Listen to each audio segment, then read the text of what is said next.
చేస్తున్నాడు విదుర నీతి ద్వారా. ద్వావంభసి నివేష్టవ్యౌ గలే బద్ధ్వా దృఢాం శిలాం ధనవంతమదాతారం దరిద్రం చాతపస్వినం. కాబట్టి ఇద్దరిని విదురుడు వీళ్ళు లోకానికి ఏ విధంగా కూడా ఉపయోగపడే వాళ్ళు కాదని తేల్చి చెప్తున్నాడు. ఈ విషయాన్ని మనం గ్రహించాల్సింది. ధనం బాగా ఉన్నా కానీ దానగుణం లేకపోతే లోకానికి వాళ్ళ వలన ప్రయోజనం కాదు, ప్రమాదం ఉంది. అట్లానే దరిద్రం చాతపస్వినం, ఎంత దారిద్ర్యంతో బాధపడుతున్నా కానీ కష్టపడటానికి ఇష్టపడని మానసిక స్థితి ఉంటే అది కూడా చాలా ప్రమాదకరమైన స్థితి. అందుకని దీని నుండి గ్రహించవలసినటువంటి ముఖ్యమైన విషయం ఏంటంటే, మన జీవనానికి మన యొక్క ఆలోచనలకు ప్రయోజనాన్ని కలిగించే అంశం భగవత్ కృపతో ముడిపడి ఉంది. కాబట్టి దానమేకం కలౌ యుగే అని చెప్తున్నారు. మరి దాన గుణాన్ని పెంపొందించుకోవాలి. మన దగ్గర ఎంత ఉంది అనేది ముఖ్యం కాదు, మనం ఎంతమందికి ఉపయోగపడుతున్నాం అనేది ముఖ్యం. ఎందుకంటే స్వార్థాన్ని పెంచుకుంటే స్వార్థం మన శ్రేయస్సును భంగపరిచేదే కానీ శ్రేయస్సుకు ఉపకరించేది కాదు. అదేమన్నా దివ్య స్వార్థమా? ఈ స్వార్థం ఒక పరిమితిలో ఉంటే మంచిది. ఈ స్వార్థమే కనుక పరిమితిని దాటితే ఆశ ఎట్లా అయితే దురాశ అవుతుందో, దుఃఖాన్ని కలిగిస్తుందో, అట్లానే జీవుడికి పతనాన్ని కలిగిస్తుంది, భయంకరమైనటువంటి దుఃఖాన్ని కలిగిస్తుంది. ఎందుకంటే లోభం నరకానికి ద్వారం కదా. లోభం వలన జీవుడు లాభపడలేడు. అందుకని ప్రలోభాలకు లోబట్టం గొప్ప విషయం కాదు. స్వార్థాన్ని తగ్గించుకోవడం, నిస్వార్థ భావాన్ని పెంపొందించుకోవడం, లోకహితం గురించి భగవంతుడికి మన మనస్సును దగ్గర చేయాలంటే మనకు ప్రధానంగా అవరోధాన్ని, ఆటంకాన్ని, అడ్డంకుల్ని కలిగించేది ఏది అంటే మనకు హృదయంలో ఉన్నటువంటి సంసార వ్యామోహం. మరి ఈ సంసార వ్యామోహం ఎందుకు మనలో బలపడుతోంది అంటే, అనాది కాలంగా సుఖం అనేది సంసారంలోనే ఉంది అనే నిశ్చయంతో మనం ఉన్నాం. దానికోసమే మనం అన్వేషిస్తున్నాం. అంటే కావలసిన సుఖం దొరకలేదు కానీ ఖచ్చితంగా ఈ మాయాక్షేత్రంలోనే మనకు కావలసినటువంటి సుఖం తప్పకుండా దొరుకుతుంది. ఈ నిశ్చయమే మనల్ని మోసం చేస్తోంది, మనల్ని మభ్యపెడుతోంది. మనం వేరు వేరు యోనుల్లో పరిభ్రమించడానికి కారణమవుతోంది. శంకరులు చెప్పినట్లు పునరపి జననం పునరపి మరణం పునరపి జనని జఠరే శయనం ఇహ సంసారే బహుదుస్తారే కృపయా పారే పాహి మురారే అన్నారు కదా శంకరులు. మరి ఈ జనన మరణ చక్రంలో పరిభ్రమించటం సుఖమా? జీవుడు ఈ శరీరంలో బంధింపబడటం, వేరువేరు యోనుల్లో భ్రమణాన్ని కొనసాగించటం, అంటే తిరగటం, ఇది అవసరమా?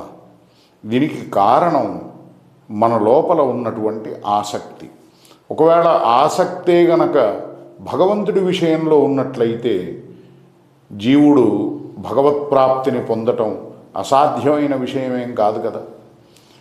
ఏ ఇంద్రియాలను, ఏ మనస్సును మనకు భగవంతుడిచ్చాడో మరి ఇవే ఇంద్రియాలను మనస్సును కలిగి ఉన్న వాళ్లే కదా మరి మహాపురుషులంతా కూడా. మరి వాళ్ళు ఎలా భగవంతుడిని పొందగలిగారు? అనంత సంఖ్యలో జీవులు భగవత్ప్రాప్తిని పొందారు. మరి వాళ్ళకెలా సాధ్యమైంది? వాళ్ళకేమన్నా ప్రత్యేకమైన శరీరాన్ని, ప్రత్యేకమైన ఇంద్రియాలను, మనస్సును భగవంతుడు ఏమన్నా ఇచ్చాడా? అంటే వాళ్ళ యొక్క నిశ్చయంలో, వాళ్ళ యొక్క నిష్ఠలో, వాళ్ళ యొక్క తపనలో, వాళ్ళ లోపల ఏదైతే తీవ్రమైనటువంటి ఆసక్తి ఉందో అది భగవంతుడి విషయంలో ఉంది. భగవంతుడిని పొందాలనే నిశ్చయం వాళ్ళ హృదయంలో బలంగా ఉంది. కానీ మరి ఆ నిశ్చయాన్ని మనలో లేకుండా చేసేది ఏదన్నా ఉంది అంటే అవి కేవలం కోరికలే. అందుకని కోరికలనే మనం ప్రధానమైనటువంటి శత్రువులుగా భావించాలి. మనస్సు ఏదైతే ఉందో, మనస్సు శత్రువు నిజమే, కానీ ఆ మనస్సు కోరికలను మన మీద రుద్ది, అంటే దీనివలన నీకు సుఖం కలుగుతుంది, ఈ వస్తువు లభిస్తే సుఖం కలుగుతుంది, ఈ భోగాన్ని పొందితే సుఖం కలుగుతుంది, ఈ వ్యామోహంలో సుఖం ఉంది, ఈ పనిలో సుఖం ఉంది అని మభ్యపెడుతోంది తప్ప వాస్తవంగా జీవుడు కోరుకునే సుఖం శరీరానికి సంబంధించిన సుఖం కాదు కదా. ప్రకృతి శరీరానికి సంబంధించింది, మాయాక్షేత్రం శరీరానికి సంబంధించింది, జీవుడికి సంబంధించింది కాదు. కేవలం శరీరాన్ని రక్షించటానికి, పోషించటానికి, కాపాడటానికి భగవంతుడు మాయను ఏర్పరిచాడు, ఈ సంసారాన్ని ఏర్పరిచాడు. భూమిరాపో నలో వాయు ఖం మనోబుద్ధిరేవచ అహంకార ఇతీయం మే భిన్నా ప్రకృతిరష్టధ. కాబట్టి ఈ అష్టవిధ ప్రకృతి ఏదైతే ఉందో ఈ పంచభూతాలతో, మనస్సుతో, బుద్ధితో, అహంకారంతో కూడుకోనున్నది. ఇది కేవలం ఈ శరీరాన్ని కాపాడటానికి, శరీర సంరక్షణ నిమిత్తం భగవంతుడు ఏర్పరిచింది. పంచభూతాలతోనే కదా ఈ శరీరం నిర్మాణమైంది, పంచభూతాత్మకమైనదే కదా ఈ మానవ శరీరం.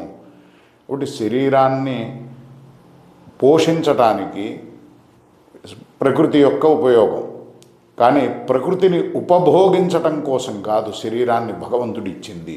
ఇది సాధన నిమిత్తం ఇచ్చాడు. న మానుషం వినాన్యత్ర తత్వజ్ఞానంతు లభ్యతే అని చెప్తోంది గరుడ పురాణం.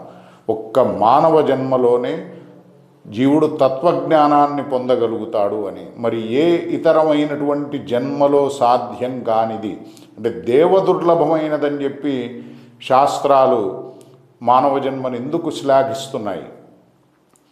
బడే భాగ్ మానుషు తను పావా సుర దుర్లభ సద్గ్రంథని గావా అంటాడు తులసిదాస్.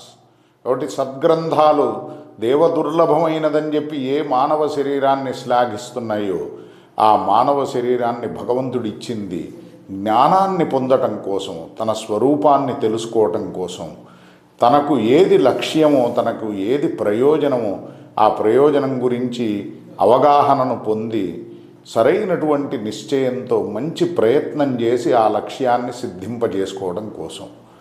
దీనిని పక్కన పెట్టి అజ్ఞానాన్ని పెంచుకుంటూ మాయకు లోబడి మాయాధీనుడై ధనంలోనో లేకపోతే శరీర సంబంధమైనటువంటి ఇంద్రియ వ్యామోహంలోనో కూరుకుపోయి, అంటే దీనివలన నాకు సుఖం కలుగుతుంది, దానివలన నాకు సుఖం కలుగుతుంది అని ఎంత సామగ్రిని ఏర్పరచుకున్నా, కూర్చుకున్నా, ఎన్ని సంపదలను పెంపొందించుకున్నా అవన్నీ కూడా నశ్వరమైనవే, క్షణికమైనవే, శాశ్వతమైనవి కాదు. జీవుడు కోరుకునే సుఖాన్ని ఇవ్వగలిగేవి కాదు. ఏ వ్యక్తికి ఆ సామర్థ్యం లేదు, ఏ వస్తువుకి ఆ సామర్థ్యం లేదు. ఎందుకంటే మాయాధీనుడైనటువంటి జీవుడు మాయను దాటాలి అంటే మాయాతీతుడైనటువంటి మహాపురుషుడు ఉపకారం చేయగలుగుతాడు, మాయాధీశుడైనటువంటి భగవంతుడు ఉపకారం చేయగలుగుతారు తప్ప ఇతరులు ఆ ఉపకారాన్ని చేయలేరు. శాశ్వతంగా దుఃఖాన్ని దూరం చేయగలిగే సామర్థ్యం మానవ మాతృలకు లేదు.